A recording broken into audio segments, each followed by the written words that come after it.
welcome to the 6th ZooCast UK. Some said it wouldn't be done. Some said it couldn't be done. Some said it shouldn't be done, but we talked to them. Sorry we're a bit overdressed at the moment, but the UK is a bit like a Disney film right now. Which one? Frozen. Oh, yes, of course. And actually, we are very, very cold today. Is the heating on in this studio? Studio? We're in the spare room. We're in a studio? A high-tech one at that. We have been through hair, makeup, and wardrobe. Can you get it right, tech department? Tech department? Do you mean Dad? Oh, here's some cute animals in the snow at Marwell Zoo. The colder weather brings lots of extra work for keepers, who have to make sure that animals stay warm enough but still have enough to do. Some animals don't seem to mind the cold, while others just have to put up with it. But they all look good in white.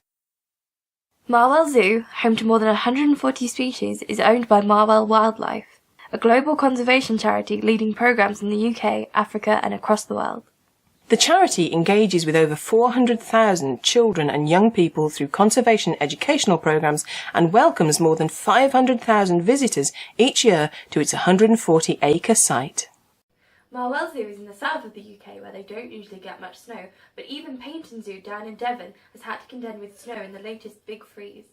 Now, even in the coldest of weathers, all the mucking out has to carry on. And apparently, on really cold mornings, it's very difficult to clean the public viewing windows because the water freezes on the glass. Sounds like a good excuse not to do the cleaning. But as always, keeping the animals warm is a major concern. Paignton Zoo has been giving animals extra bedding, moving some animals indoors, and the baboons have been fed hot jacket potatoes.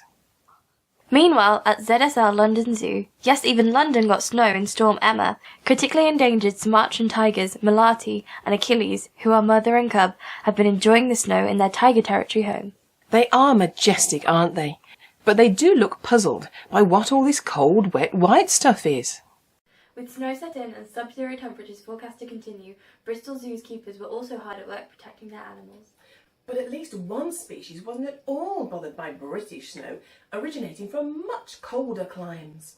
Red pandas Lady, Hillary and Chota are happy to stay outside. In fact, they love the colder conditions. They are native to the mountainous regions of Nepal and southwest China, and their fur is long and thick to protect against rain and cold. They also have fur on the soles of their feet to help grip on wet branches and to keep them warm. Those red pandas are beautiful. And it's great how they're really relishing the snow.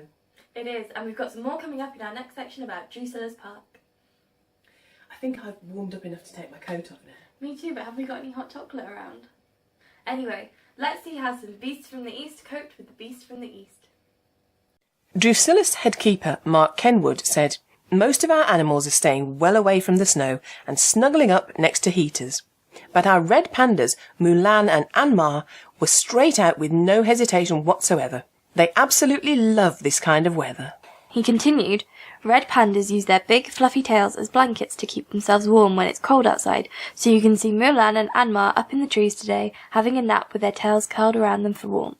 And Drusillas Park's binturongs, another rare eastern beast, were keen on thoroughly investigating the snow, despite not being used to the cold in the wild, being found in the tropical rainforests of Southeast Asia. Once upon a time... Hang on. This isn't Storycast, this is ZooCast. And it was World Book Day this week. I know you like reading, but let's stick to the subject at hand. As I was saying, once upon a time... How did you do that? I'll tell you later. Once upon a time, at a zoo in East Sussex, keepers read popular children's books to their animals in celebration of World Book Day. The zoo uses unusual and imaginative ways of serving up food as part of the zoo's daily enrichment programme. On this occasion, they hid bits of food around the books to see if it sparked their interest. Flash the sloth couldn't have been less interested in her sweet potato. She was far more interested in reading Slowly, Slowly, Said the Sloth.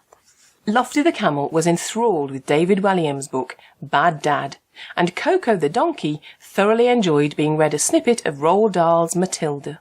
The meerkats were less impressed with being read to and were far more intent on eating the books rather than hearing the stories. But you can't win over everyone, especially critters with a short attention span. There's nothing quite like cuddling up with a good book, is there? Especially when it's snowing outside. You didn't have to say outside. I didn't think anyone assumed you meant indoor snow. Oh, I've had enough. Don't forget to subscribe. And check out our website and social media channels too. See you next time!